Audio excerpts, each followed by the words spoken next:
It may sound like common sense not to do so, but you've probably seen people doing it anyway. Reasons might be different, the most common one being the passenger running awfully late and not having had a chance to use the bathroom beforehand. That's understandable for sure, but still, if you're not in a hurry to board a plane, it's best to do your business in advance. If you wonder why flight attendants care about this, it's quite simple. They get punished if a boarding takes too long. Say what? Yeah, they can be fined for time not well spent, even if it's not their fault at all. And when there's a line of passengers waiting to use the bathroom while everyone else is looking for their seats, delays are guaranteed. Must be people. Number 2. Taking too much carry-on. There are airports that don't really check how many bags you take on board, granted. But this doesn't mean you should smuggle 2 backpacks and 3 handbags the size of that blue IKEA bag. The overhead bins on board the plane are limited in size, and you share them with other passengers. Remember that? So when you take too much carry-on with you, 2 unpleasant things happen at once. 1, you make other people wait while you put all your stuff up there. And 2, those people who've been waiting for you can't put their own bags into the bins because you've hogged them. I'd be upset, you know. On top of that, it's flight attendants' duty to help those unfortunate passengers cram their belongings inside. Doesn't sound cool, and it's not. They waste precious time. Yours too, by the way. Imagine your flight delayed just because someone has taken too many bags with them. I'd rather not be that person. Number 3. Bringing sources of strong smells. That includes food you take on board with you, heavily perfumed items, and those socks you've been wearing the whole day. Whole week. The plane's cabin is airtight, and the air inside is constantly recycled. I'm sure you've noticed how different it feels to breathe when you're high up in the air. And now, picture someone unwrapping a lunchbox with boiled fish inside, still almost hot. Ooh.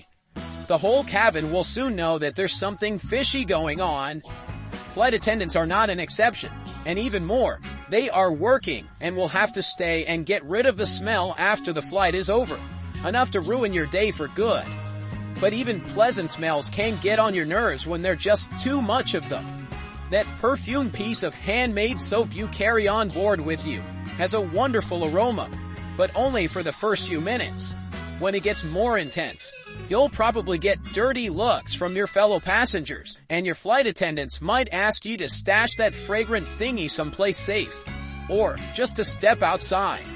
The most impolite thing to do with smells, though, is perhaps taking off your shoes.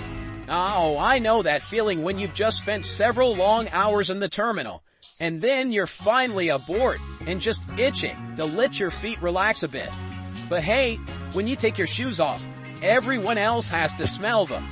No one can stop you from doing that, of course, but that's just about being a good neighbor. Number 4, leaving your headphones on. This boils down to respect, pure and simple.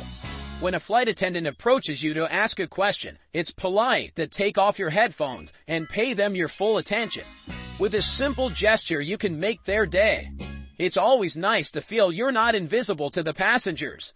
After all, you're not listening to music or watching movies when a waiter approaches you at a restaurant, right? So why should flight attendants be any different? Anyway, besides being polite by taking your headphones off, you let them do their job fluently. And that, as I mentioned earlier, is something they're always thankful for. Number 5, asking to switch seats. Flight attendants confess that one of the most frustrating things is when passengers start trying to persuade them to change their seat assignments. The thing is, they simply can't do that.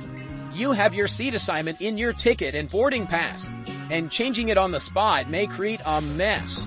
And once again, it also makes flight attendants waste their time on explanations when they could be actually doing their job, which is, honestly, a lot of things.